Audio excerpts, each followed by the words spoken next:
They say the night shift is peaceful, slower, quieter, but those of us who've lived it know better. Night doesn't rest, it watches, it waits. In the hum of lonely corridors and stretched out hours, something older than fear stirs. These aren't just stories, they're memories, etched into us by nights we barely escaped. And tonight we're taking you back into that darkness. Story 1. The Night Walks of Mrs. Jobar. Before I ever landed my job as a nurse in a real hospital, I worked shifts at almost every retirement home, senior living facility and rehab center in my college town. It was the usual path for anyone. Interested in healthcare, a resume builder, a rite of passage, and for many of us, a hard lesson in patience, empathy, and grief. I'd seen a lot of death, held more hands than I can count, and watched life slip away more times than anyone. My age should have to. Still, nothing prepared me for the night shift. The first time I clocked in for an overnight at Oakwood Retirement Facility, I could feel my nerves twisting in my stomach. I'd heard all the cliches, how the night shift messes with your sleep, your mood, your health, but what no one told me was how it messes with your mind. There's a silence that settles after midnight that doesn't feel like peace. It feels loaded, like the walls are holding their breath. Oakwood itself was unremarkable, clean, well lit, modern enough not to be spooky on the surface, but I still walked in with my guard up. I'd heard stories, of course, creepy things whispered between CNAs in the break room, tales of cold spots, flickering lights, or a patient appearing in two places at once. Just ghost stories, we all told ourselves, ways to pass the long hours. But I couldn't help but let those stories live in the back of my mind like a warning. I was met at the door by Lisa, the night supervisor, who greeted me with a warm smile and a voice that instantly calmed some of my anxiety. "Welcome to the night shift. You'll get used to it," she said with a little wink, before showing me around the halls. Lisa reminded me of an older sister, honest, sharp, sarcastic in the way you need to be to survive this kind of work. The rest of the staff was surprisingly cheerful. I expected exhaustion or boredom, but what I found was camaraderie, a team. That made things easier. That first night was quiet. I took my break outside where the air was cold and the sky impossibly clear. There was a strange peace to it all, and I started to think maybe I'd romanticized the terror. Maybe I'd let my imagination win. But before I went back in, I had to ask Lisa the question that had been burning in my brain since I stepped inside. "So, is this place haunted?" I asked casually, trying not to sound like a total rookie. She laughed, a genuine, full laugh. "Why? Do you want it to be?" I shook my head immediately. "Nope." She smiled. "No ghosts here. No Indian burial grounds. No weird history. Just a lot of old people who need their meds on time." I laughed with her and it felt good. I told myself then and there to let go of the paranoia. Just focus on the work. Stick to the charts. Do the rounds. Don't go looking for shadows where there aren't any. The next few weeks were hard, mostly because my body hated the new schedule. I struggled to stay awake during the 3 a.m. lull, and there were more than a few shifts where I found myself nodding off in the break room. But eventually I adjusted. The quiet hours became something I actually looked forward to, moments to breathe, reflect, even feel a little accomplished. I got to know every resident, every quirk and routine, and I started to feel like I was actually making a difference. Oakwood was starting to feel like a second home. But that was before I noticed Mrs. Jobar, before the glimpses in the hallway, before the questions started, before everything changed. It started small, barely a flicker of something in the corner of my eye. One night, sometime after 2 a.m., I saw her, Mrs. Jobar, gliding softly down the hallway in her pajamas. She was frail, quiet, the kind of woman who smiled sweetly whenever you entered her room, and asked for her meds with the gentlest voice imaginable. Seeing her out of bed wasn't cause for alarm, not at first. Many residents at Oakwood had nocturnal routines or simply forgot they'd already used the restroom. I figured she needed something, a glass of water, a bathroom trip, and made a mental note to guide her back if she seemed confused. But when I approached her room just moments later, she was already there, tucked in, eyes closed, still. I paused for a moment, wondering if maybe I'd seen another patient and confused them in the dim light. But something about it felt off. Too quiet, too fast. The sightings didn't stop. In fact, they became more frequent. Every few nights I'd spot her moving down the corridor, sometimes just a few paces ahead, sometimes disappearing into a room before I could catch up. Her eyes were always open but vacant. It was like she was seeing something I couldn't. Her footsteps made no sound, her movements too smooth, too silent for someone her age and condition. The other CNAs started joking about it. Night crawler. Jobar, Rachel called her once, chuckling while sipping instant coffee. We all laughed it off, resident sleepwalk. We'd all seen stranger things. Still, I started watching her more closely during my shifts. I began keeping mental tabs on when she'd leave her room, how long she'd be gone, where she might reappear. The patterns didn't make sense. She'd vanish from one hallway and reappear on the other side of the facility, as if time and space simply didn't apply to her anymore. One night I followed her. I didn't mean to, it just sort of happened. I saw her turn a corner, heading into the West Wing, and I moved after her, calling softly, "Mrs. Jobar, do you need something?" But when I rounded the corner, the hallway was empty. All the doors were shut. The lights buzzed overhead. The silence pressed in like a weight. I checked every room, every closet, even the laundry room. Nothing. And then, when I finally gave up and walked back to the nurse's station, there she was, sitting calmly in her room, her blanket tucked neatly under her chin. She smiled at me as I passed her door. My skin went cold. I didn't tell anyone that time. I didn't want to sound crazy, but it wasn't just me. Rachel saw it too. One night during our overlapping break, I asked her, "Hey, have you noticed anything weird about Mrs. Jobar lately?" She looked at me like I'd just asked if the walls could talk. "You mean the late-night wanderings?" she asked. I nodded. "Yeah, but more than that. Like she disappears. You follow her and then, poof, she's gone." Rachel's face lost color. She leaned in closer and lowered her voice. "Same thing happened to me. Twice now. I watched her leave her room, went after her, and when I got there, nothing. Then she's back in her bed. It doesn't make sense." Her voice cracked slightly as she spoke, and I could tell she wasn't trying to scare me. She was genuinely shaken. We compared notes. It was nearly identical.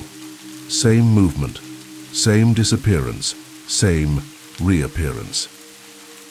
After that night, we all kept a closer eye on her.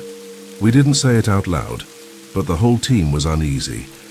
We triple-checked her door, kept logs, swapped stories during handoffs. Still, the strange occurrences didn't stop. Sometimes I'd catch her standing in a dark hallway, staring down toward a corner, like she was listening to someone only she could hear. Other times I'd find her door wide open when I knew I'd closed it. On one occasion, I swear I heard whispering, soft, garbled, coming from inside her room when no one was supposed to be in there. But when I entered, she was fast asleep. Then came the reports. Other residents began complaining. "She was whispering to me last night," one said. "Telling me to come outside," another added. One man insisted she had leaned over his bed and asked, "Are you next?" Lisa, our supervisor, called a quick meeting before our shift one evening. Her voice was more serious than I'd ever heard it. "Keep her in her room," she said. "No exceptions. I've had too many complaints. We don't need rumors flying around or anyone getting hurt." We all nodded, but none of us truly understood what we were dealing with. and yet deep down I had the sense that something was coming, a shift in the air, a final moment that would tip this entire situation into something darker, something unexplainable. My unease grew with each passing night, especially when I saw her eyes open, unblinking, sometimes staring straight at me from the shadows. There was no malice, not really, but there was something else. Something ancient, something watching me through her. And no matter how much I tried to reason it away, I knew this was no longer just sleepwalking. This was something else entirely, something that didn't belong in that building, something that had found a vessel. It was the start of a new week, when everything finally tipped over into something I can only describe as terrifying. That night, when I arrived at Oakwood, Lisa was already waiting outside the front entrance, arms crossed, her face tight with concern. Something was wrong. I could feel it in the air. Another RN, Sarah, had just pulled up and joined us at the door when Lisa leaned in and spoke in a low voice, as if afraid the building itself might hear. "It's Mrs. Jobar," she said. "She's been acting off, stranger than usual. Residents have been complaining that she's been whispering things to them, disturbing things. I need you two to keep her in her room tonight. No wandering, no exceptions. If she gets up, bring her back immediately." Sarah and I exchanged nervous glances. This wasn't the usual nurse gossip. Lisa looked serious. Dead serious. We nodded, clocked in, and tried to begin our shift like normal, but that gnawing pit in my stomach only grew worse. I couldn't shake the feeling that we were being watched. Not by the cameras, not by the residents, but by something. The halls felt colder, tighter. The buzzing fluorescent lights above didn't offer much comfort. For the first half of the night, everything was still. Too still. No footsteps, no laughter, no television murmuring from rooms, just the mechanical drone of vending machines down the hallway. As the hours dragged on, I began to think Lisa had been overreacting. Maybe it was stress. Maybe it was just an elderly woman with a fragile mind and a body starting to slip away. Maybe we were letting fear get to us. I almost let my guard down until it hit exactly 3 a.m. That was when I saw her, Mrs. Jobar. She peeked her head out from her room, slowly, silently, her face partially obscured by the doorframe, but her eyes locked directly onto mine. They didn't blink. They didn't move. They stared through me as if seeing something far beneath my skin. A chill ran through my bones like a jolt of electricity. For the first time, I didn't move. I didn't wave. I didn't call out. I just stood there, paralyzed, unable to look away. Her expression was blank, but her presence screamed awareness. This wasn't her sleepwalking anymore. She was awake, and she was watching me. And then, just like that, she bolted. Her tiny feet pattered down the hallway with an unnatural swiftness, disappearing into the darkness. The sound echoed off the sterile walls like footsteps in a tunnel, and the moment she vanished around the corner, something in me snapped. My body unlocked. My heart slammed in my chest. I forced myself forward, calling out for Sarah, but she didn't answer. I was alone. I rushed to the camera monitors at the nurses' station, scanning every angle we had access to. Nothing. The halls were empty. The west wing was dark. No sign of her, no sign of anyone.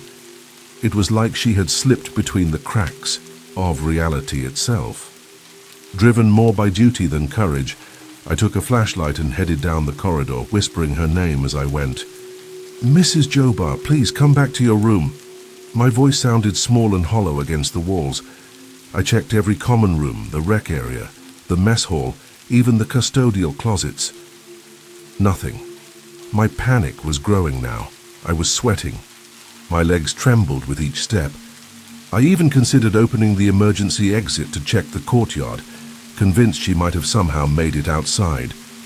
But something told me to return to her room first. When I got there, I nearly screamed. She was sitting on the edge of her bed, just sitting there, her back to me, head twitching in this unnatural, jerking rhythm like a puppet being tugged by an invisible string. The room was dimly lit, the curtains pulled back just enough to let the streetlight cast strange shadows across her floor. She didn't move when I entered. She didn't acknowledge me at all. It was like she'd been waiting there the entire time. But I knew there was no way she had passed me unnoticed. I had combed the building. "Mrs. Jobar?" I asked, my voice cracking. She turned her head slowly, unnaturally, almost like it twisted too far, and locked her eyes onto mine. There was something wrong with her gaze. It was too still, too knowing. Then in a voice not quite her own, she whispered, "Margaret isn't here anymore." The way she said it made my blood freeze. It was deep, hollow, disconnected. Then she turned back toward the window and began to twitch again, head bobbing, shoulders trembling slightly. I heard a clicking sound, low, rhythmic, almost insect-like. I ran. I didn't even think. I bolted down the hall, heart in my throat, stumbling toward the break room where Sarah was. I grabbed her by the wrist and dragged her with me, words spilling out in a torrent, what I saw, what she said, the way she looked at me. Sarah tried to calm me, brushing it off at first, until we stepped into the room. Mrs. Jobar was asleep, peaceful, smiling, blanket pulled neatly up to her chin, as if she hadn't moved at all. The same woman who just minutes ago was sitting up, whispering, twitching, watching. It didn't make sense. It couldn't make sense. We checked the cameras again, still nothing. Rachel joined us later and confirmed that she'd seen the same kind of disappearance days earlier. Now we were three. 3 witnesses, 3 people holding pieces of something terrifying that didn't quite fit together. For the rest of the night we stayed close, never more than a room apart, each of us feeling like we'd dipped a toe into something we weren't meant to understand, something that didn't follow the rules of our world. And in the still hours, before sunrise, one truth began to settle into our minds. Something was using Mrs. Jobar. Something had borrowed her face, her voice, and whatever it wasn't done. The morning sun spilled through the windows of Oakwood with a warmth that felt alien after the night we'd endured. Everything looked the same. Linoleum floors, pastel walls, that faint scent of antiseptic. But the atmosphere had shifted. We did our final rounds with trembling hands, too tired to speak, each of us carrying the weight of what we'd seen. When we entered Mrs. Jobar's room at the end of our shift, we found her lying there just as she had hours before. Only now she was cold. Her skin had that unmistakable stillness, the way a room changes when someone has left it. She was gone. There was no struggle, no sign of pain. She wore the same soft smile she always did, as if her final moments had been peaceful, but none of us believed that. We had seen her move, speak, stare. She hadn't been dying. She had been active. Something had been inside her, or with her, or watching through her, and we were the witnesses to its exit. Her death was official. Time of death marked, form signed, but what happened before, there was no field for that in the report. Sarah didn't return to night shifts after that. Rachel moved to day work within a month. As for me, I stayed a little longer, out of some strange sense of obligation. I needed answers, but they never came. No one ever explained how a frail woman could disappear from a locked facility, or speak in voices not her own, or show up in 2 places at once. Administrators blamed stress. Doctors called it progressive dementia.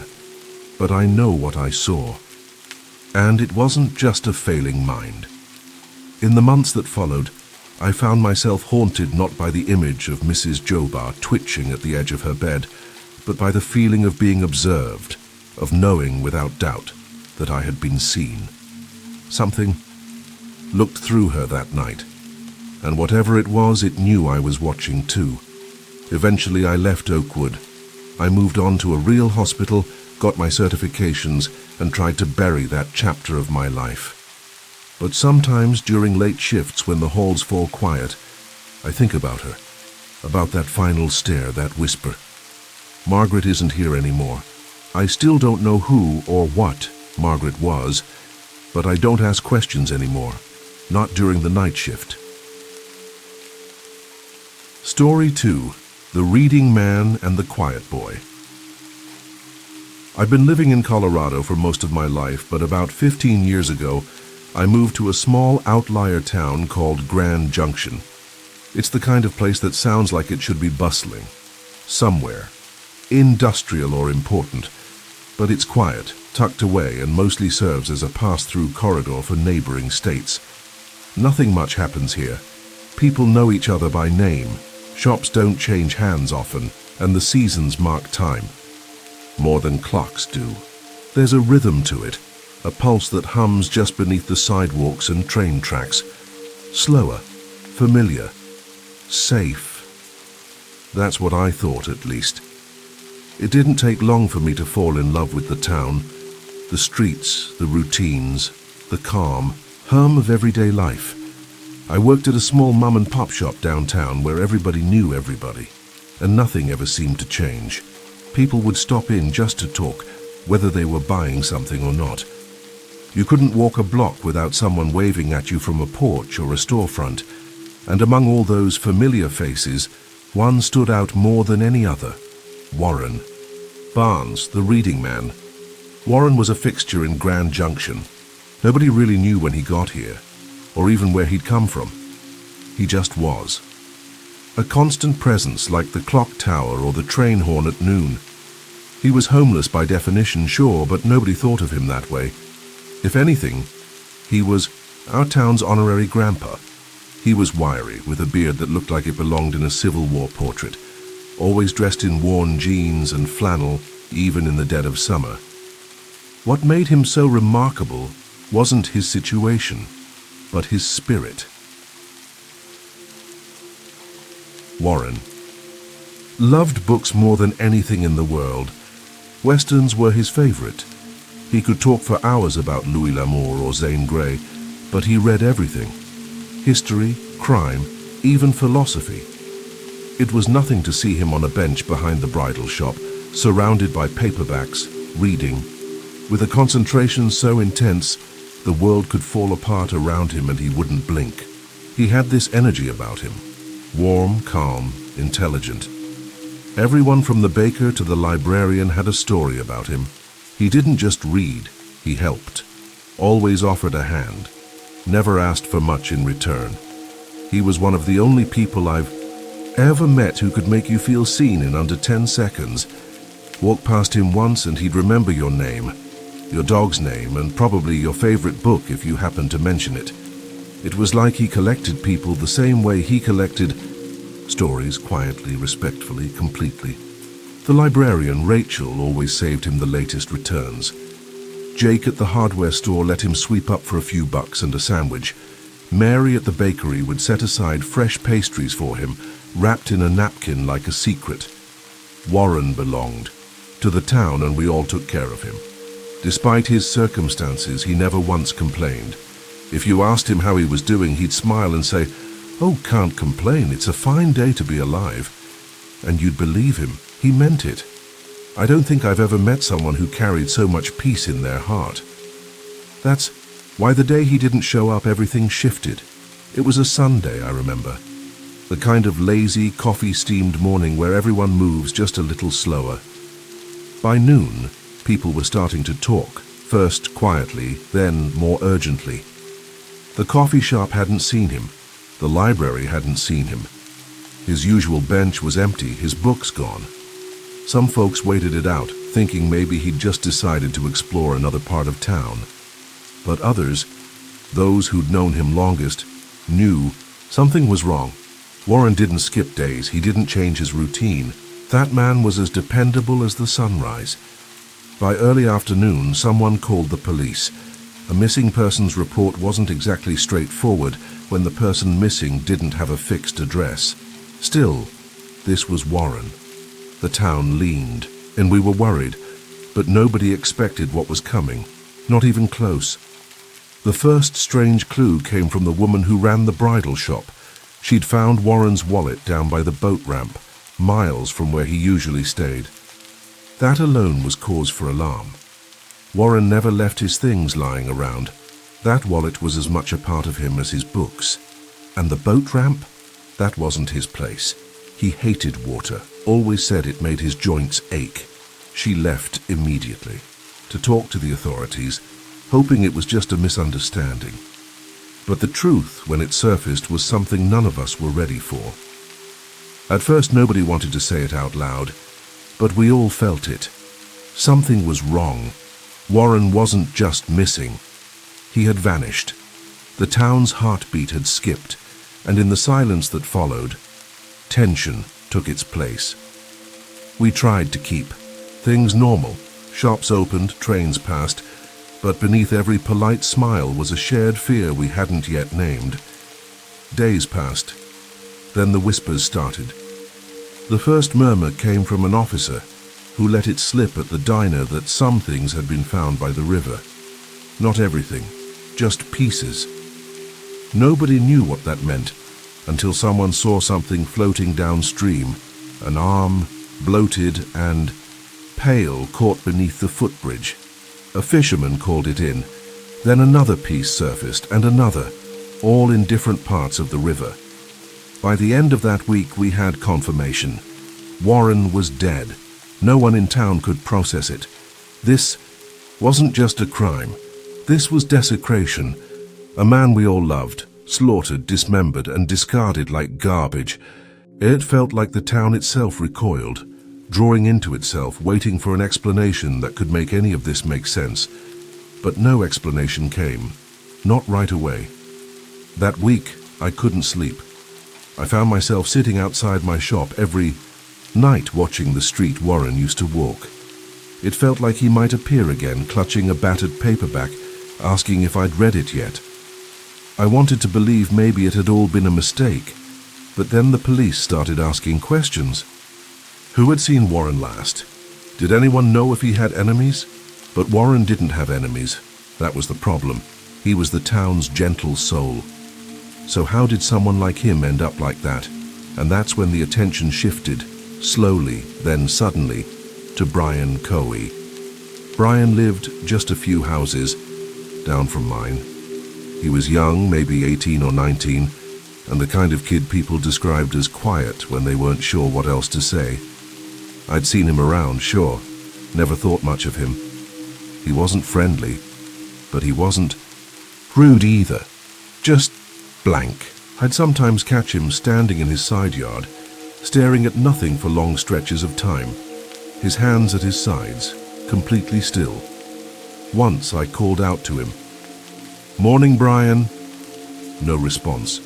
He didn't even flinch, just kept staring into the trees like he was trying to hear something the rest of us couldn't. I brushed it off, figured he was just an introvert. Then came the stories. One neighbor told me Brian had been seen throwing rocks at stray dogs. Another had seen him punch a cat. Someone else claimed he used to collect roadkill and dissect it in his garage, though no one had ever proven it. A chill ran through me when I thought about how often I had dismissed these things as just weird kid behavior. I didn't want to pry, I wasn't his parent. Besides, he always seemed so harmless. But looking back, it was all there. He had a history at school, disciplinary reports, suspensions, and rumors about violence toward other students. Kids with special needs were his favorite targets, apparently. He'd provoke panic attacks just to see the reactions. He was smart, too smart. Teachers said he could talk his way out of anything, spinning stories so convincing even adults walked away second-guessing themselves. He used his diagnosis, some cocktail of autism, ADHD, and depression, as both shield and weapon. Whenever he got caught, he'd pull it out like a get-out-of-jail-free card. I remember one night, maybe a month before Warren disappeared, I saw Brian walking home fast, real fast. Behind him were two other boys, shouting something I couldn't quite make out.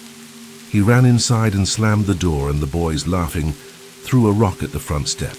It sounded like bullying, but something about it felt off. Like they were scared of him too, not the usual power dynamic. When I asked around later, a neighbor said, "Brian's got a temper. Nobody really messes with him anymore." But there was something else they said that chilled me. "He talks about death, a lot, like too much." More pieces began to fall into place. Late-night police visits. One of them involved Brian's car found at the town's boat ramp. The same place Warren's wallet had turned up. The family said it was a mistake, that he had just driven off the road, but the timing too coincidental. People started watching their backs. Brian's mother, a quiet but kind woman named Terry, was seen crying in her garden one afternoon. A friend of hers said she'd discovered something disturbing while cleaning Brian's room, something she hadn't spoken to anyone about yet. Then came the day the police showed up in force. No sirens, just a quiet, coordinated knock. I watched from my porch as Brian was led outside. He didn't resist, didn't speak, just walked stiffly, his hands at his sides like he always did, as though none of it surprised him. That night, the town was electric with whispers. Something had been found, something horrifying. The next morning, the official story broke. Terry Cohey had discovered a plastic bin in her son's closet. Inside was a double-wrapped trash bag. She opened the first layer and was hit with the stench of rot, maggots, decay. Inside was the severed head of Warren Barnes. Another bag held his hands. Terry called the police immediately. She didn't even hesitate, and thank God for that. The confession came quickly. Brian told the officers everything. How he'd planned the murder for months. How he'd chosen Warren, because he thought no one would look for a homeless man. How he wanted to feel what it was like to take a life. He described it in detail, too much detail. How he'd stabbed Warren while he slept under the bridge. How he dismembered him with a kitchen knife. How he dumped the body in the river and kept the head and hands because he believed it would slow down identification.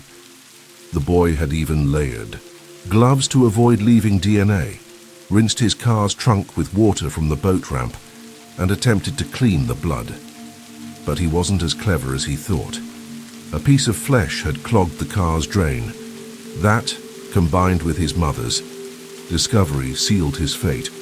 It was the most horrifying thing our town had ever known, and it wasn't over yet. The weight of Brian Coe's confession hit Grand Junction like a thunderclap that never stopped echoing. We all knew something awful had happened, but the grotesque detail and inhuman coldness in how it unfolded went beyond anything we could have prepared for. People stopped walking their dogs. Shops closed early. Conversations that once meandered lazily between neighbors turned hushed and nervous. Fear took root. Deep, choking fear. Not just of what had been done to Warren Barnes, but of who had done it and why. The boy we all ignored, the odd neighbor, the quiet one. He had been planning this for months. Half a year of fantasizing, preparing, hunting, and we never saw it coming. From the police reports, we learned that Brian had developed an obsession with murder. He read about it, took notes, watched crime. Documentaries with a disturbing focus. He'd fill notebooks with anatomical sketches, DIY methods for body disposal, and how to manipulate polygraphs. It wasn't a passive interest. It was a blueprint. He had even referred to it in his writings as Project Winter, a cold, impersonal code name for the death he was plotting. What unsettled investigators most was how methodically he had worked toward it. This wasn't a sudden burst of rage. It wasn't the product of a psychotic break.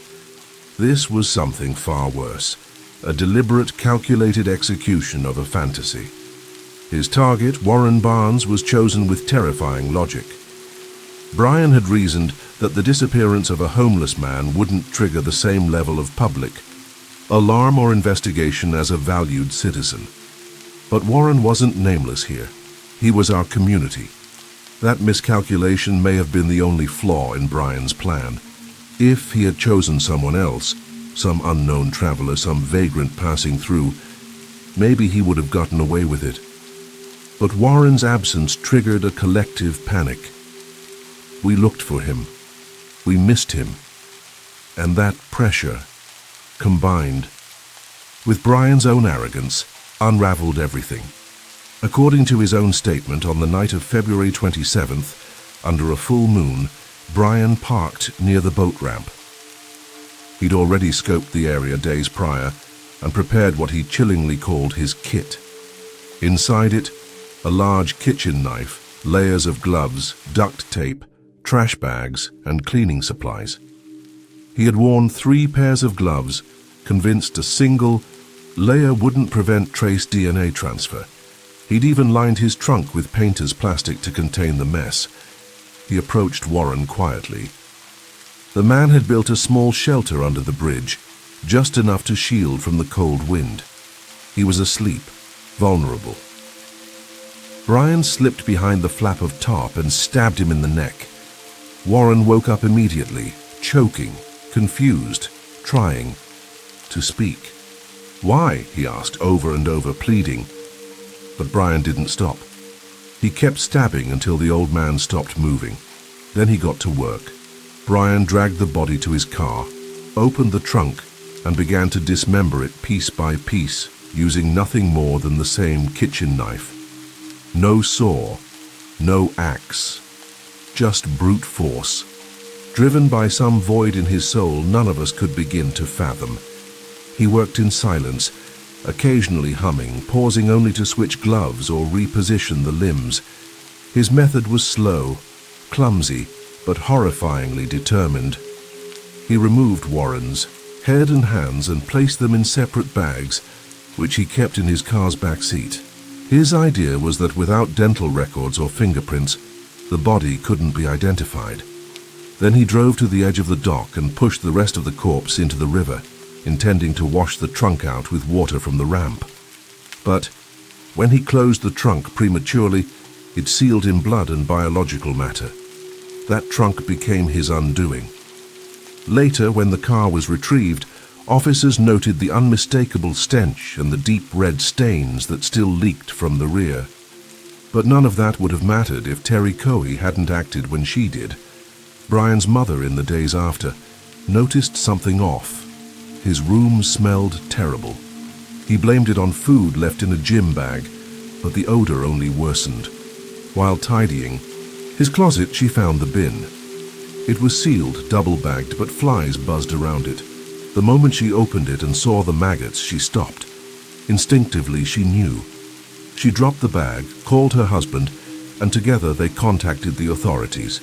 She didn't hesitate. She didn't protect him. In her words, "That wasn't my son anymore. That was a stranger, a monster." When officers arrived, Brian confessed almost immediately. Not out of remorse, but out of pride. He explained the planning, the gloves, the knife. He even smiled during parts of it. Said things like, "I just wanted to see if I could do it, and I always wondered what it would feel like." According to the arresting officer, Brian's demeanor was more of a kid showing off a science project than someone discussing cold-blooded murder. His eyes were calm, his voice steady. He even chuckled when asked if he felt regret. "Regret is an emotion," he said. "I don't really feel much of anything. There was no insanity defense that could stick." Brian had premeditated everything. His search history showed detailed research on body disposal, evading police and cleaning crime scenes. He'd read dozens of true crime forums and had even posted anonymously, asking questions about decomposition and how long heads stay. Identifiable. He wanted to be perfect, but he wasn't. And his mother's decision to turn him in spared the town from more horror. Maybe spared someone else's life. In court, the prosecutor didn't need theatrics. The facts were horrifying enough, the photos, the forensic evidence, the confession. It all painted the picture of a teenage boy with the brain of a killer and the heart of a void. Brian Kohei Jr. was sentenced to life in prison without the possibility of parole. The courtroom was packed. Many cried, not just for Warren but for Terry too, for the impossible burden she had to carry. To do what she did, that takes strength few could imagine, but justice didn't bring peace. Not really. People still avoid the boat ramp. The bench behind the bridal shop remains empty, books slowly collecting dust. The library set up a small memorial for Warren, his favorite westerns, a framed photo of him reading, and a simple quote, "A man who gives without asking is a rare thing. Remember him." We remember, but it hurts. I keep thinking about those final moments, about Warren waking up to pain, to fear, to betrayal. A man who brought joy and kindness to others, murdered for no reason at all. Not money, not revenge, not even anger. Just curiosity. That's what haunts me. That someone could live among us, could smile at us, pass us on the street, and carry a darkness so complete that they'd kill the best among us just to see what it felt like. We live differently now. Lock our doors, check in on each other more. But there's no going back. The wound remains. The memory lingers. Every quiet morning feels just a bit colder. Every empty alley a bit darker. We tell ourselves monsters aren't real, but Brian Kohei proved otherwise, and he lived just 3 houses down. Warren Barnes is gone, but his memory hasn't faded. Not for me, not for Grand Junction. We still talk about him, sometimes quietly over coffee, sometimes more openly during town gatherings or memorials. His life left a mark, not because of some grand legacy or heroic act, but because of the little things, his kindness, his consistency, his heart. The alley behind the bridal shop where he used to read has since been transformed into a small garden. A bench sits in the middle with a plaque that reads, "In honor of Warren Barnes, the reading man, you made us better." People leave books there now. Candles, notes. It's become a place for reflection, a place where his spirit feels near. But not all ghosts are kind. The shadow of Brian Kohei still lingers. His name is rarely spoken aloud, but we all carry the weight of what he did. Some blame his illness, others blame the parents, the system, the town. I don't know what to blame. Evil is a word that gets thrown around easily, but when I look back at his flat, emotionless confession, I believe it fits. Warren wasn't just murdered. He was targeted, dehumanized, carved apart by a boy who lived among us, who smiled at us, and who waited patiently for the right moment to feed his darkness. I still live on the same street, still walk the same. Sidewalks Warren once swept, but I lock my doors now. I sleep lightly, and sometimes when the wind moves a certain way, I remember Warren's laugh, that easy, honey-smooth chuckle that made you feel at home. And I remember the sound of silence that replaced it. Terry Kohei moved away the year after. The house was sold, repainted, and no one talks about what was found in that closet. But every so often, I catch myself glancing toward it as I pass, like the past might still be hiding inside. We lost something that winter. Not just Warren, but our sense of safety. Our belief that monsters come with warning signs. They don't. Sometimes they come with quiet footsteps and an unread book in hand. And when the sun goes down over Grand Junction, the streets feel just a little more hollow, because one of the best people we had was stolen by one of the worst. Story 3. The Barefoot Man. The graveyard shift at the water treatment facility was never meant to be exciting. If anything, it was designed to be the opposite. Quiet, isolated, monotonous. And that was fine by me. I liked the solitude. I liked the slow rhythm of routine checks, machinery hums, and the soft glow of control panels that blinked in the night like city lights in miniature. I'd worked graveyard shifts for a while, bouncing between plants in our county. all scattered, far outside town limits.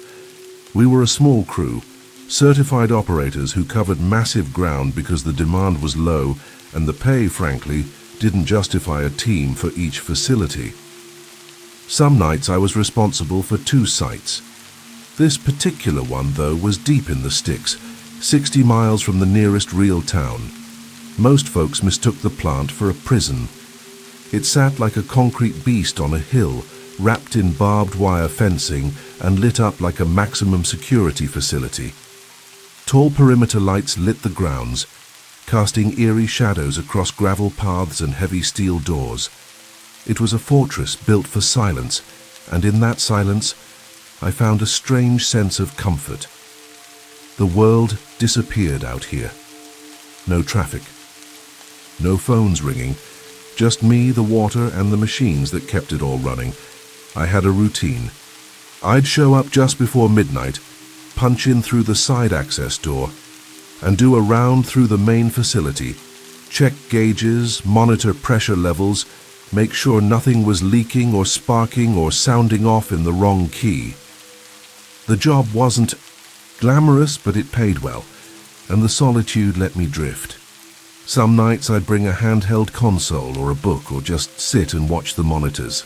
Time passed like honey, slow and thick, especially between the 2 and 4 a.m. window. The dead stretch, where your body fights sleep and your mind plays tricks on you. Security protocol was simple. Lock the gate behind you. Lock the doors, if you were inside. But I'll be honest, I didn't always follow that part. With the 10-foot fences, cameras, and remoteness, it never felt necessary. Who would even want to break into a water plant? There was nothing to steal, no cash, no valuables, just water, wires, and paperwork. Some nights I left the access doors cracked open for convenience, especially if I had to run back and forth to the generator building or grab something from the truck. I know now how stupid that was, but at the time, it just seemed efficient. It was a Thursday night when things changed. Everything had been normal, dull even. The machinery purred like a content animal, and I'd just finished a full sweep of the facility. Bored and alone, I popped open my Nintendo DS and settled into a chair in the control room, letting the glow of the screen wash over me. The ticking of the wall clock blended with the low mechanical hum, and my mind started to drift, lulled by the rhythm of the night. I don't know how long I played, an hour, maybe more. Long enough to forget where I was, long enough to stop checking the monitors. That's when I heard it. A voice, harsh, urgent, right behind me. Get on the ground. My brain didn't process it at first. It didn't belong. There was no one else here. I turned instinctively and froze. A man stood in the doorway of the control room. He was barefoot, filthy and gaunt, like he'd been walking for days. His eyes were wild, ringed with exhaustion and panic, and in his hand was a gun. Get down. He barked again, louder this time, waving the weapon. Adrenaline kicked in. My legs gave out before I could even comply fully. I dropped, face first, onto the cold concrete floor, my arms raised in surrender. Every cell in my body screamed to move, to run. But I was paralyzed by the realization of what was happening. I wasn't alone. Someone had breached the plant, someone with a gun. And I had left every damn door unlocked. He moved fast, his boots, no, not boots, bare feet, slapping against the floor as he came to stand over me. He patted down my pockets, ripped the lanyard with my keys from my belt, and muttered something. I couldn't make out. His hands were trembling, his breathing was ragged. And then, just as quickly as he came in, he was gone, racing down the hallway toward the exit. I lay there, stunned, the echo of his footsteps fading. And then came the real horror. I realized he wasn't just robbing me. He was trying to escape, and he'd chosen me, this place, as his last stop before disappearing into the night. I stayed on the floor long after he disappeared down the hallway, my breath shallow and sharp in my throat. Every part of me felt frozen, Like if I moved, he'd reappear and finish the job. My ears strained to catch any sound. The creak of a door, the scuff of a footstep, a voice muttering in the dark. But the only thing I heard was my own heartbeat thudding behind my eyes and the distant hum of machines that didn't care what had just happened. I had been held at gunpoint.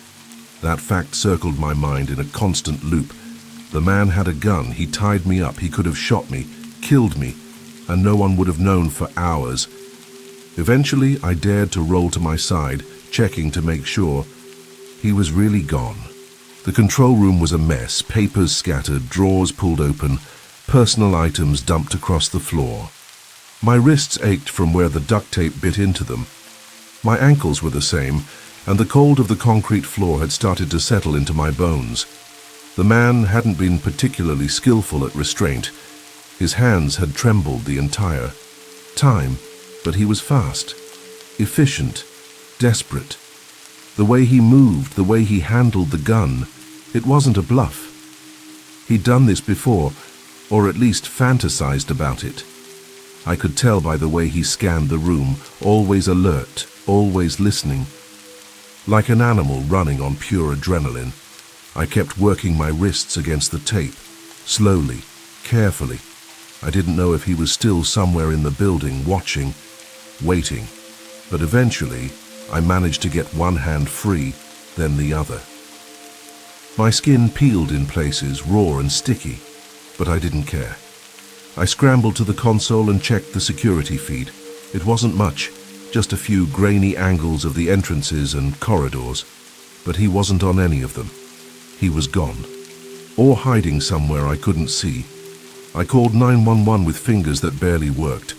My voice shook so badly the dispatcher had to ask me to repeat myself 3 times.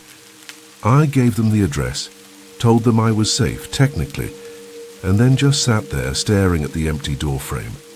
What had just happened? Why would anyone rob a water treatment plant? That's when it hit me. He didn't steal anything valuable. No money, no equipment. What he took, what he really came for, was my truck.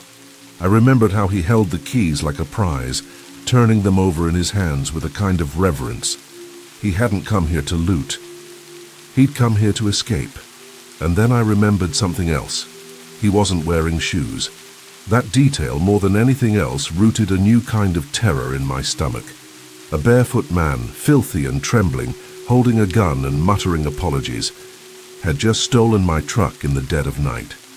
He hadn't gotten here by chance.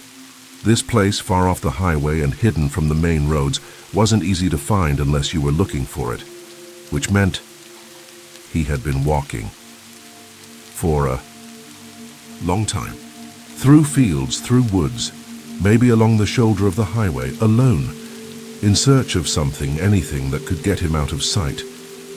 By the time the police arrived, sirens blaring, lights cutting across the lot, I was standing at the front gate waving them in. My whole body still felt electric with fear. The officers moved fast, sweeping the building, checking rooms, clearing corners, guns drawn, but the man was long gone. The only sign of him was the chaos left behind and the open gate. They took my statement, walked the grounds, reviewed the new camera footage. I told them everything I could remember, the way he looked, what he said, how he tied me up, the gun. One officer stopped me at that. He leaned in and asked, "Are you sure it was a real firearm?" I didn't even hesitate. "Yes," I said. I saw the barrel. He had his finger on the trigger. It was real. And it turned out, everything else was real too. As the night wore on, the story began to take shape. The man who broke into my facility wasn't just a thief or a drifter. He was an escaped inmate. Just hours before the break-in, he had slipped custody during a prison transfer in the next city, 55 miles east. That meant he'd been on foot, likely since sundown, traveling through desolate country roads and brush-choked fields, following the highway lights, the hum of industry, until he saw the plant. In his mind, it must have looked like salvation. Bright lights, running water, a parked vehicle, shelter, maybe even a uniform or a set of clothes to replace the rags he wore. It was perfect. And I had made it even easier by leaving the doors unlocked. I couldn't stop picturing the moment he reached the fence, probably climbed it barefoot, slicing his feet open on the barbed wire. I imagined him scanning the yard, seeing the open door, and slipping through like a shadow. All that stood between. Me and death that night was his choice not to pull the trigger. The next morning, they found my truck abandoned 20 miles south, out of gas, half stuck in a ditch. The man was picked up shortly after, hiding in a drainage culvert behind an abandoned truck stop. He still had the gun, still barefoot. When they took him into custody, he cried, said he was sorry, said he didn't want to hurt anyone. He just wanted to go home. But the most disturbing part? No one knew where home was. He had given a dozen aliases since his escape. No family listed, no fixed address. It was like he had fallen through the cracks of every system that should have stopped him. One officer told me he might have been in and out of institutions his whole life. Mental health wards, prisons, rehab centers. A ghost wearing skin. And he'd walked all that way, bleeding and desperate, until he found me. The police told me I was lucky, that he hadn't killed me, that he hadn't barricaded himself inside the plant and turned it into a hostage situation. But lucky didn't feel right, not after what I'd seen, not after the feeling of cold metal against the back of my head. What I felt wasn't luck, it was dread, because I knew something now that I hadn't before. You can follow every rule, live quietly, work hard, and still one night out of nowhere something terrible can find you. Even after the man was caught, the adrenaline didn't wear off. For days I found myself startled by the smallest noises, a door creak, a shift in wind, the whir of a ceiling fan. My body remained locked in fight or flight mode, as if the gun was still pressed against my back, and I was still lying on that cold concrete floor, unable to move or breathe. I kept replaying the moment he stepped out of the shadows, the look in his eyes, wild and glassy, like he wasn't fully human anymore. Like whatever used to anchor him to the world had long since broken loose. I wasn't just frightened of what he might have done to me. I was haunted by the realization that I had let him in without even realizing it. What tore me up most wasn't the robbery. It was that sense of violation, of vulnerability. I had let my guard down in a place that was supposed to be fortress-like, and he had simply walked right in. He didn't pick a lock. He didn't scale a digital fence. He walked through a door I had left open for convenience, and that's what kept me awake for so many nights afterward, knowing that I had been the weakest link. The company offered me a few days off. I didn't argue, I couldn't focus anyway. My hands shook too badly to handle equipment. The idea of being alone in a building, surrounded by silence and shadows, made my stomach churn. But curiosity got the better of me, and after 2 sleepless nights I drove back to the facility, not to work but to look. I needed to face it. I needed to stand in that room and prove to myself that it was just a room again. It wasn't. I walked through the gate, now reinforced with a keypad lock and motion sensors. New security protocols had been installed, but they didn't comfort me. They only reminded me of how vulnerable we had been before. The building looked the same. Steel doors, fluorescent lights, long echoing hallways. But it felt colder. Dead, somehow. I stepped into the control room, half expecting him to be there again, waiting in the corner, barefoot and shaking. He wasn't, of course, but the duct tape was still there. A remnant, coiled in a corner like a snake that had already bitten me once. The police had returned the security footage after the case closed. I hadn't watched it until that night. I sat alone at my kitchen table, laptop open, and scrubbed through the grainy footage. I saw myself arrive. I saw myself leave the door open. Then, just after 2:48 a.m., I saw movement at the edge of the frame. A figure scaled the fence, barefoot, shirtless, covered in grime, and dropped onto the gravel like a wraith. He limped, one leg clearly injured, and yet he moved with terrifying purpose. Straight toward the door I hadn't bothered to lock. There was no hesitation, no glancing around, no uncertainty. He knew. That broke me more than anything else. He had watched. Me, he'd been out there somewhere in the shadows, waiting for the right moment. Not just a random escapee stumbling into the first building he saw. He had observed, measured, waited. I'd become a target before I even knew there was a threat. As I watched him enter the facility, something else struck me. He moved like a man on the verge of collapse, but also like someone who had done this before.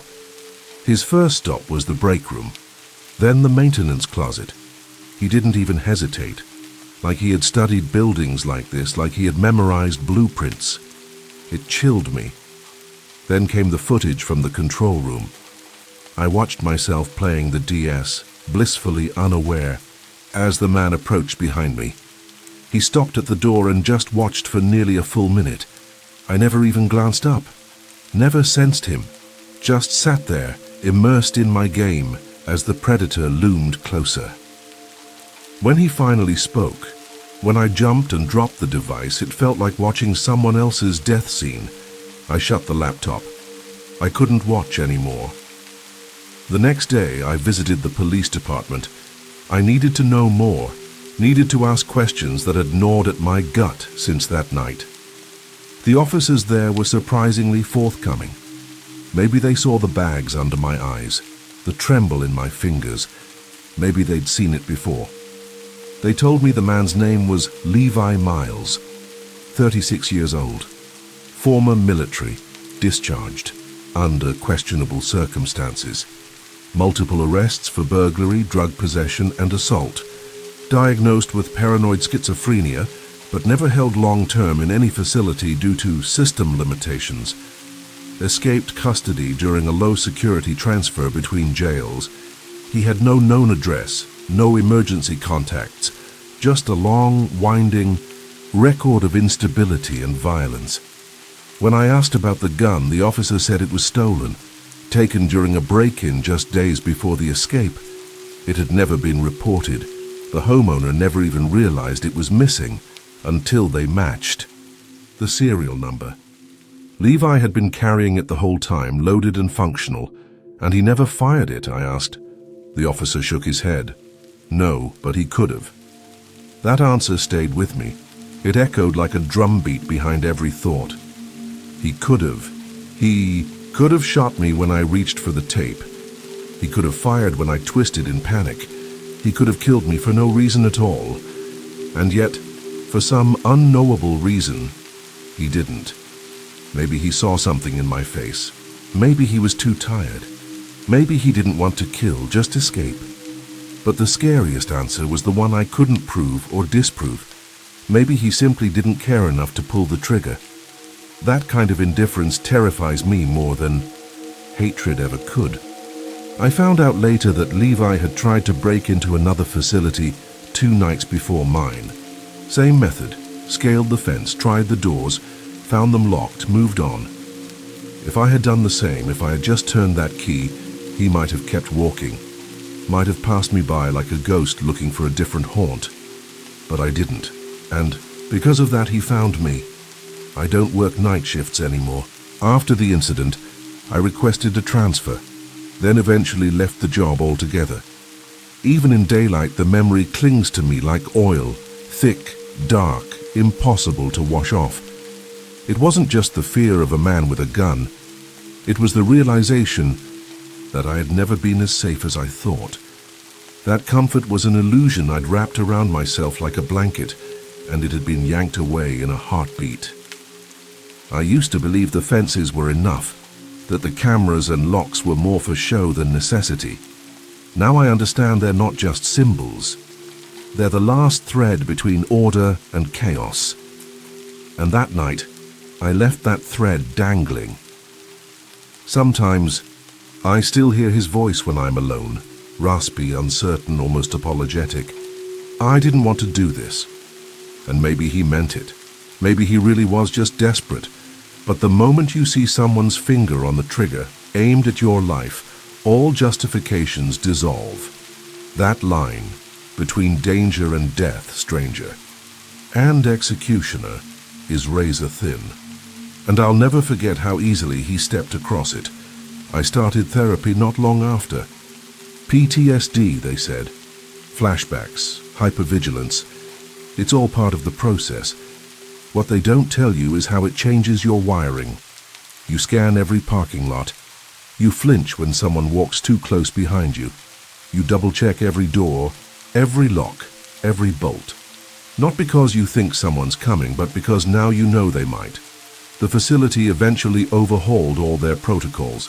Extra staff, mandatory lockdown drills, keycard entries, cameras in every blind spot.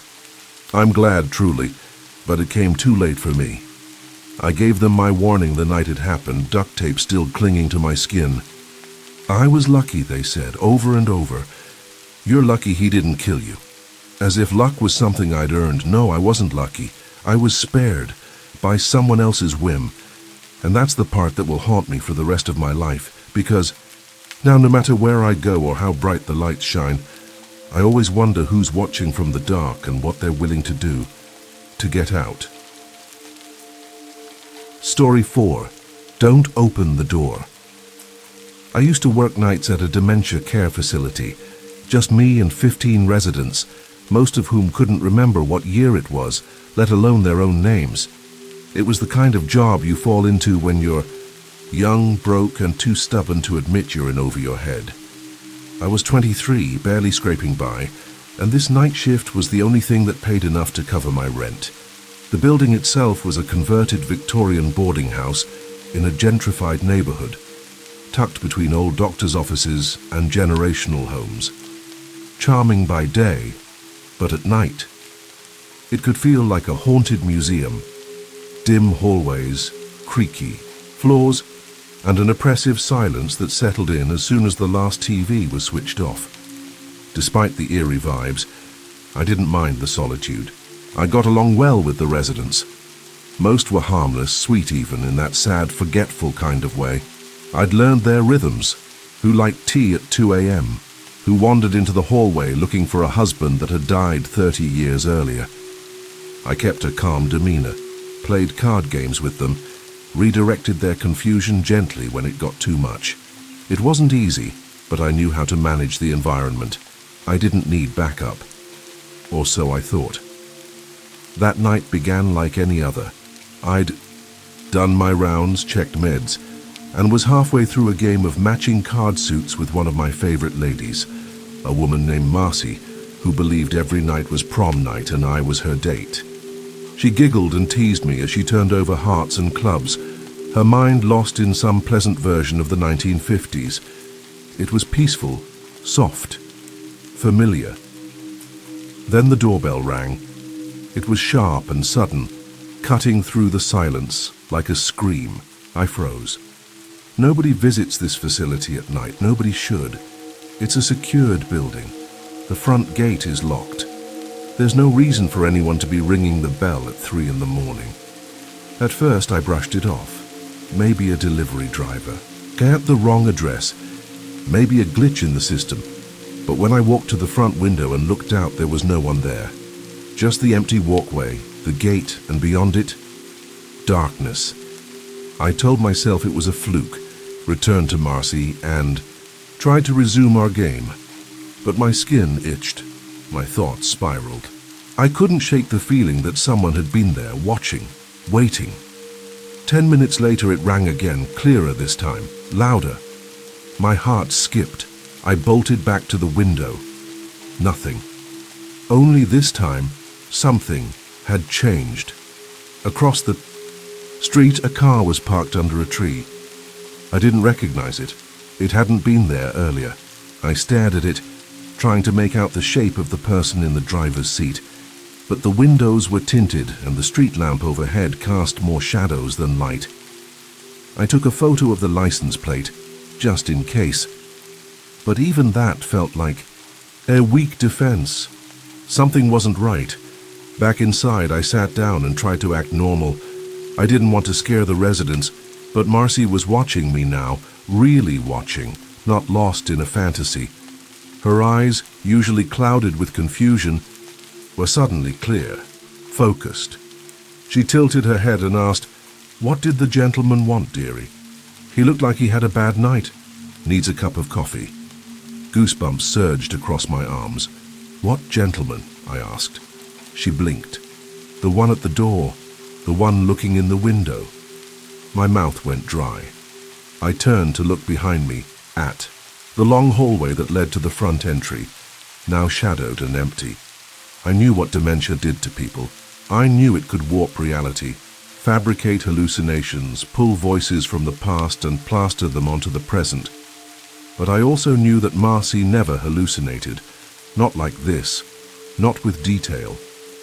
A few minutes later, the doorbell rang a third time, and this time it didn't feel like a mistake. The third time the doorbell rang, I nearly dropped the teacup in my hand.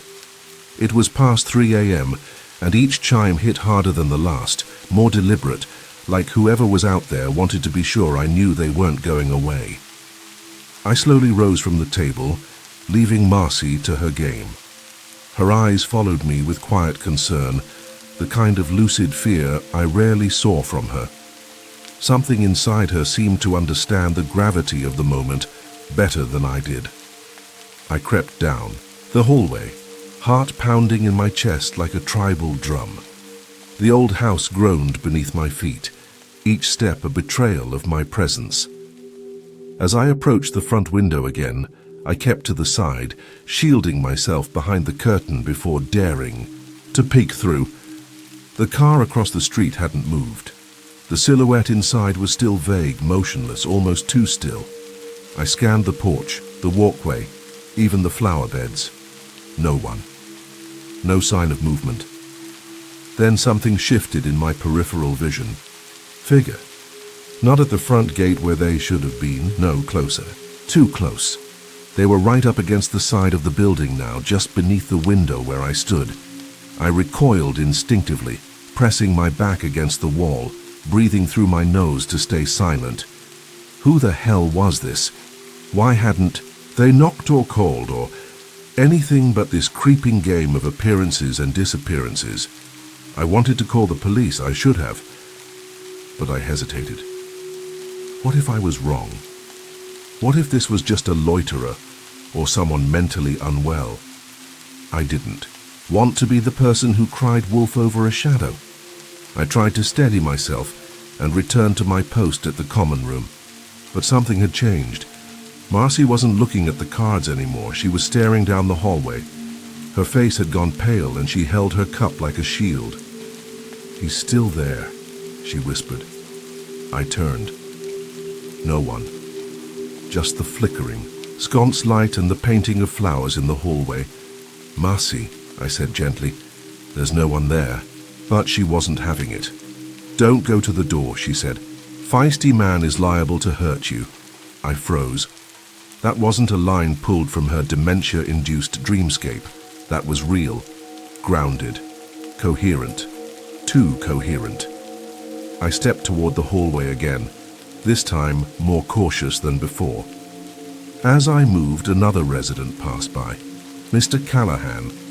He was one of our more active patients, often up late with a paintbrush in hand, doing dry painting with water on construction paper. It helped soothe his nerves and kept him occupied. As I passed him, he looked at me and said, "Don't answer the door alone, he might hurt you." Then he went right back to painting as if he hadn't just whispered something that made the marrow in my bones contract. I tried calling the on-call. "Nurse?" Straight to voicemail. I tried again, nothing. I knew she never answered on weekends, but I was desperate now. Even just hearing another voice would have helped. Then the doorbell rang a fourth time. I was done playing games. This time I didn't creep. I stalked to the window, rage and fear twisting inside me like a cyclone. I yanked the curtain aside, eyes scanning, and that's when I saw him. He was standing to the side of the door, almost pressed against the wall so that if I had opened it normally, I wouldn't have seen him right away. He wore a hoodie pulled low over his face and dark jeans soaked through at the hem. But his shoes, he wasn't wearing any. His bare feet were planted firmly on the welcome mat, red and raw from cold pavement. When he realized I was watching, he stepped into view and smiled, a wide, lopsided grin that never touched his eyes, and then he waved, a slow, deliberate wave. I stumbled back like I'd been shoved. My breath caught in my throat and I turned to run. I didn't care any more about being rational or cautious. I grabbed the facility phone and called 911, finally, frantically reporting a prowler. I could barely string the words together, but I gave the address and begged them to come fast. The dispatcher kept me on the line, asking questions I couldn't process. I hung up. I had 15 residents to protect, and whoever was out there, whatever they wanted, wasn't going away. Quietly, that's when I heard the noise, a scraping, metal against metal. From the back of the building, I rushed to the rear hallway, flicking on lights as I went. The back door, rarely used, had a deadbolt and a chain, both installed after a break-in years ago. I checked it, still locked. But just beyond the door, in the moonlight that filtered through the glass, I saw movement. A man crouched low holding something shiny. He was trying to jimmy the lock open. That's when it clicked. The car, the creeping, the silence between rings. He hadn't been trying to get in through the front door. He had been distracting me. While I was fixated on the bell, he'd been circling the property, testing the weak points, planning a way in. I backed away slowly, scanning for anything I could use. A chair. Oh, broom. Anything. The med cabinet, full of controlled substances, was just down the hallway. If he got in, it wouldn't just be my safety at risk.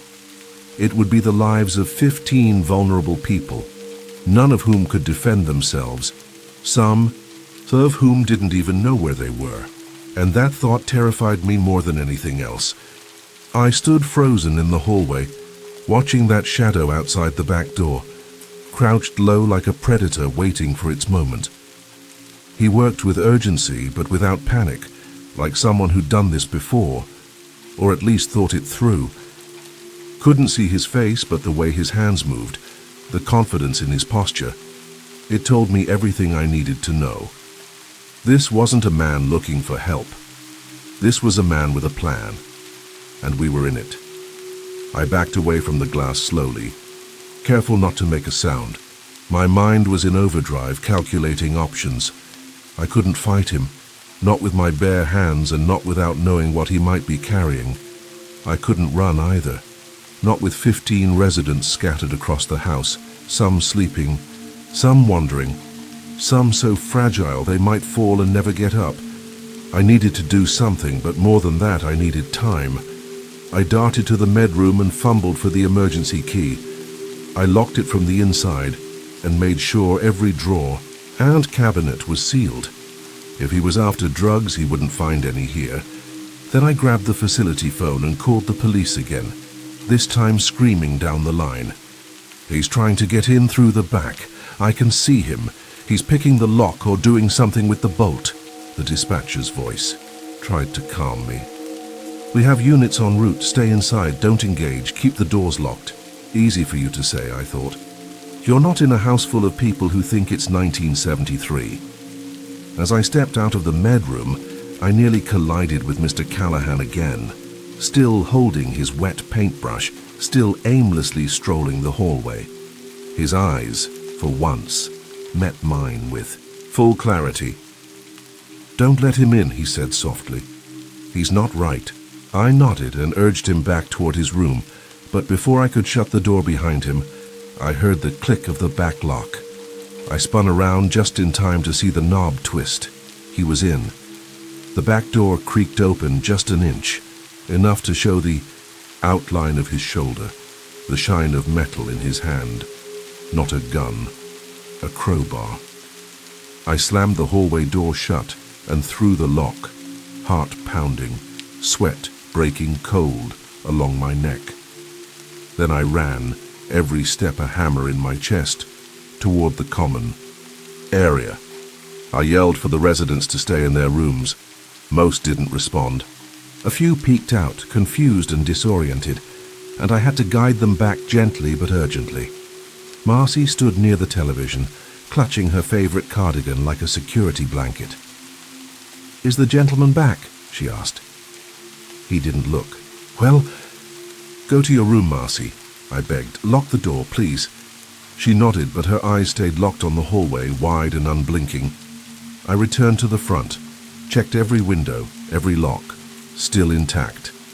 But now I was stuck in the most dangerous part of the house, between the front and the back, without a clear sight line to either. The worst place to be. That's when I heard the first crash. It came from the kitchen. A chair overturned. He was inside the building now. I couldn't breathe. Every part of me screamed to run, but I remembered the residents, helpless, slow, frightened. I grabbed the only thing I could use as a weapon, a metal flashlight, and crept toward the kitchen, body tight with dread. The overhead light flickered. Something had been knocked over. The air smelled faintly of sweat and old wood. Then I heard a voice. I don't want to hurt anyone. It came from just beyond the kitchen archway. The voice was cracked, hoarse, trembling. I need something. Anything. I peeked around the corner, crouched low. He stood there, hunched over the counter, bleeding from one foot. His eyes darted, not focused, like he was hallucinating. He kept muttering, talking to someone who wasn't there. I know. I didn't mean to. I'm sorry. I said I was sorry." It was then I realized he wasn't sane. Not remotely. Whatever had brought him here, drugs, psychosis, desperation, he wasn't in control anymore. He was unraveling. He slammed a drawer shut and turned abruptly, and I ducked back behind the wall. "Hello?" he called. "Is someone there? I saw you in the window." I didn't move. He began walking slowly toward the hallway. I doubled, back, ran for the east wing where most of the residents were still sleeping. I had to barricade the hallway door before he could follow. I shoved a rolling cabinet in front of it, then a chair, then another. My hands moved on instinct now. Every second counted. He rattled the door from the other side. "Don't make this harder," he shouted. I didn't answer. He started slamming the crowbar against it, once, twice, 3 times. It wouldn't hold forever. My phone buzzed in my pocket. A text from dispatch. "Officers 1 minute out. Stay hidden. Secure residence." I moved fast. I sprinted down the hallway, knocking on every door, making sure everyone was accounted for. I pulled a dresser across the entrance to the common room and prayed it would buy enough time. From behind the barricade, I heard him growl, "Why won't you help me?" The sound of the crowbar hitting the floor echoed like a gunshot. Then, silence. Too much silence. I didn't dare move. I crouched behind the reception desk, flashlight gripped in white-knuckled hands. Every second crawled like a century. Then, sirens. Red and blue lights bled through the stained glass windows. A loudspeaker boomed, "This is the police! Come! Out with your hands up!" I couldn't see what happened next, but I heard the back door slam, heard him running, heard yelling, boots hitting gravel, a struggle, then a sharp, painful scream, and then it was over. The man was arrested just outside the facility, tackled to the ground by 2 officers before he could disappear into the neighborhood. He didn't fight. He didn't even speak. When they lifted him, his hands trembled and his lips moved like he was still mid-conversation with someone only he could see. Drugs, they said, or psychosis, or both. Whatever it was, he had been drifting through some hell of his own making, and we were nearly dragged into it. As the officers questioned me, I kept looking past them at the building, my building, realizing how close it had come to being a crime scene, a place of tragedy rather than care. I didn't go back the next night. I didn't go back at all. I quit the job the same week. There were murmurs that management might finally consider hiring a second night shift worker, but I didn't wait to see if they followed through. The residents, Marcy, Mr. Callahan, all the others, I still think about them. Not just because I left, but because I nearly failed them when it mattered most. I try to remind myself that I protected them in the end, that no one got hurt, that I did the best I could. But the truth is, the fear never really left. Sometimes, when it's late and the neighborhood gets quiet, I'll still hear a phantom echo of that doorbell in my mind, sharp, insistent, unnatural. I'll check the locks twice, then a third time. I'll look out the window and scan the street for a car that doesn't belong. I know he's in custody now, but that doesn't matter. It wasn't just about him. It was about how easily the veil of safety can tear. How quickly everything can go from routine to chaos. And maybe worst of all, it wasn't a ghost or a demon or some supernatural monster. It was just a man, tired, dangerous, and desperate enough to treat human lives like a means to an end. Think that's what haunts me most, because that kind of horror, it doesn't vanish when the sun rises, it lingers right outside your door, waiting for you to forget to lock it. Thank you for venturing into the darkness with us. If these stories sent chills down your spine, don't keep the fear to yourself.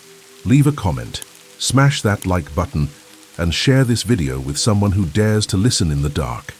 We release terrifying true stories every week, so be sure to subscribe and turn on notifications so you never miss what's lurking in the shadows. This is High Scare Stories, where nightmares don't end when the video does. Until next time, stay safe and stay scared.